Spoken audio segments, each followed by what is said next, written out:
Hi, do you make mistakes when using prepositions? Have you ever heard of dependent prepositions? Prepositions are always a problem when you learn another language because every language has a different use of prepositions. So if you want to find out how to learn the use of prepositions correctly and what exactly dependent prepositions are, then carry on watching. This is Susan Broder from Speak Languages and Travel the World, here to help you improve your English with minimum effort and maximum benefit. What are dependent prepositions? There are many verbs, nouns, and adjectives that naturally have a preposition connected to them. And depending on the preposition, the meaning can change. In the case of the verb speak, for example, if you speak to, you always speak to somebody. So I speak to him, I speak to her, I speak to my friend. This is always speak to. Instead, if I speak about, I'm speaking about something. I speak about a problem, I speak about the weather. So speak to is different from speak about.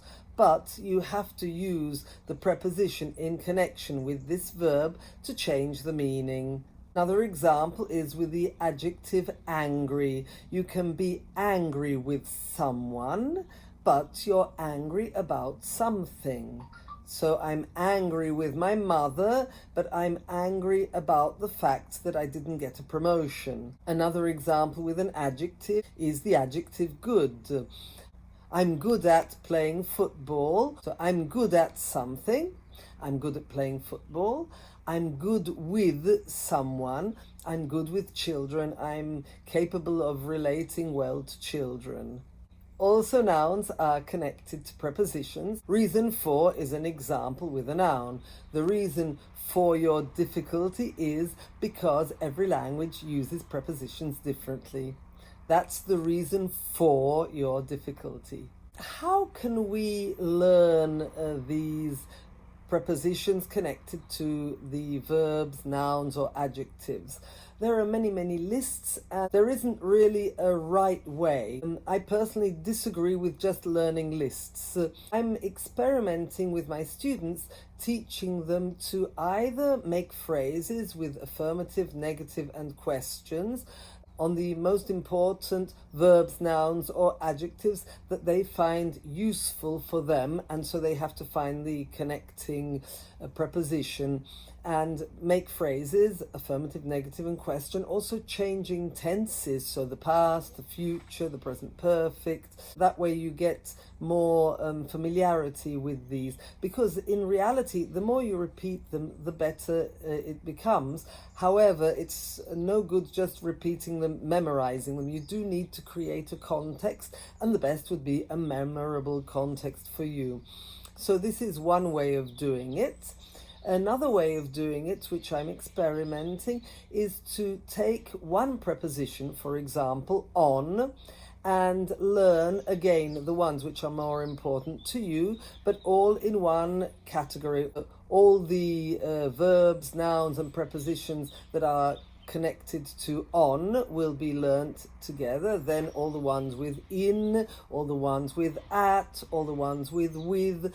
This is another way, and I'm not sure which is the best way. I think we all have to find our own way. Now, look at this document for some examples of sentences which use quite common combinations of nouns, verbs, or adjectives with prepositions, just so you get a feel for the more common ones. Dependent prepositions. In this case, these examples are after verbs. I'd like to give you some examples of how you can practice chunks or phrasal verbs or collocations by creating sentences which are affirmative, negative, interrogative, or also in the present, in the past, in the future. The more you practice them, the more they'll stick in your brain and the more naturally they'll come to you.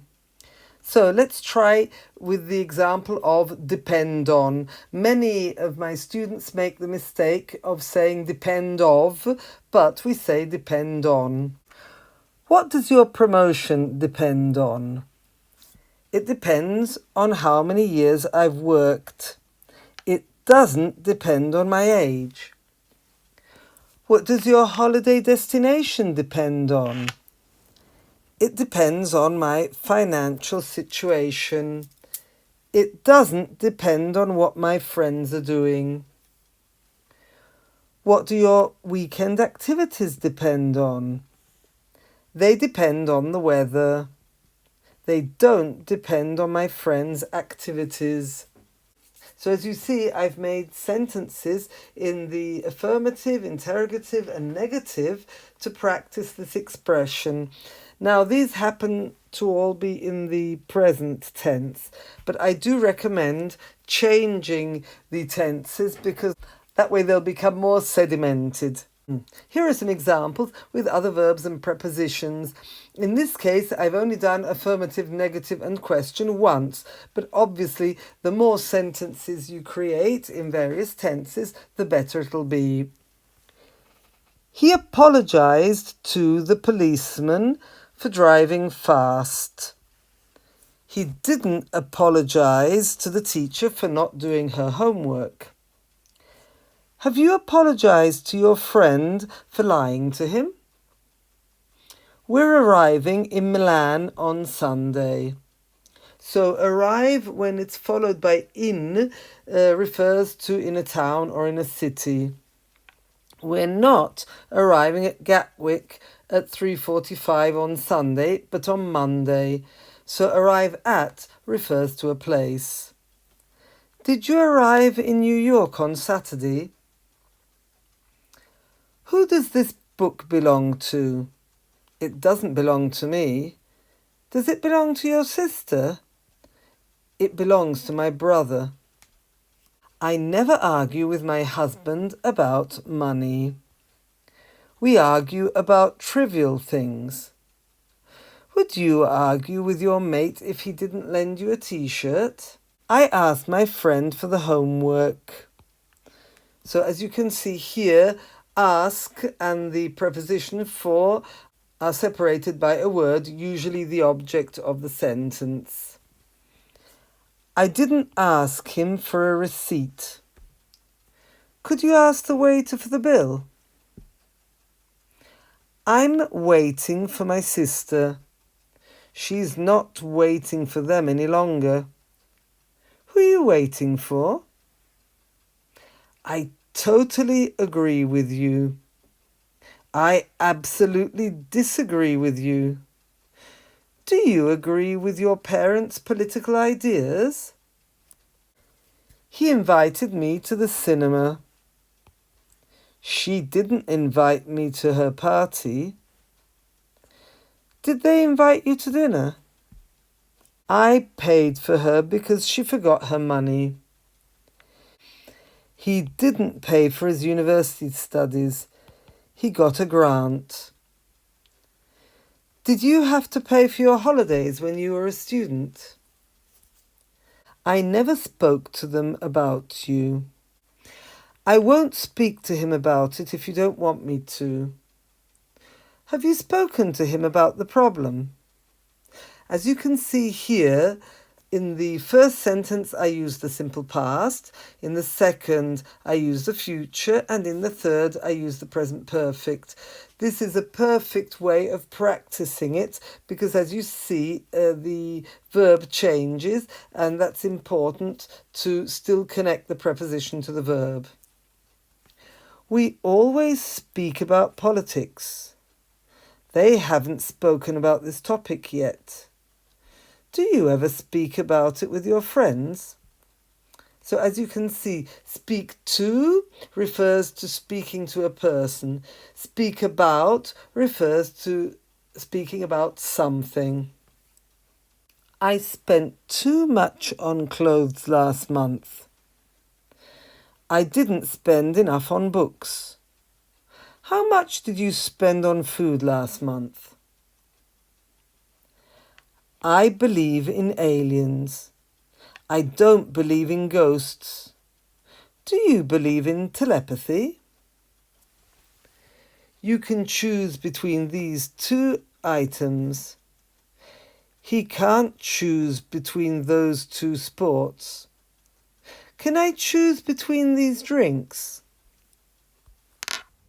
Okay, now how can you do this on your own? There are various ways. I would say take a list of verbs, nouns, or adjectives with prepositions. Choose the one that you find are more meaningful for you. And then you have three possibilities to create your own sentences and make sure that they actually sound natural, because if you invent them, they risk having mistakes in them. So one of them, probably the easiest one, is to go on ludwig.guru. Ludwig.guru is a search engine which will pick out sentences with whatever you type into it, and so you'll get a variety of sentences which are naturally correct. If you type in depend on, you'll get a lot of sentences which have depend on in them, and then you can choose one or two which are significant for you, and make sure you write them down in the affirmative, in the negative, and in the question form, so that you can practice all forms, maybe change some into the past or into the future, so that you really get to make them stick in your mind by using them. And then you have to read them out loud and use them, because only if you actually pronounce them will you also hear them, so you're using all your senses. And if you can also imagine the situation, you're using your imagination to visualize it, and the more senses you get into motion, the easier it'll be for you to fix it in your mind and make it become natural. You can then also, if you have more time, take these combinations, for example, depend on, and put them into youglish.com, and you'll also get video clips which use this expression, or also into playphrase.me, which again will give you video clips with all these combinations that you've chosen to learn. It's also an opportunity to copy down again some interesting sentences that you get off the video clips, and it's good for you to hear them, which will also improve your listening skills and get your hearing another and also activate your hearing, another one of the senses. So it's very important when you're learning a language to visualize it and also hear it and speak it. All these senses will make it stick better in your brain. What about you? Do you have any other ways of learning things which are difficult to learn? Write your techniques in the comments below for all of us to share. Don't forget to subscribe if you haven't done so already.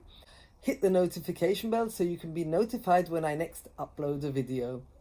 Make sure you implement all these skills that I'm trying to give you, and I look forward to seeing you in the next one. Bye!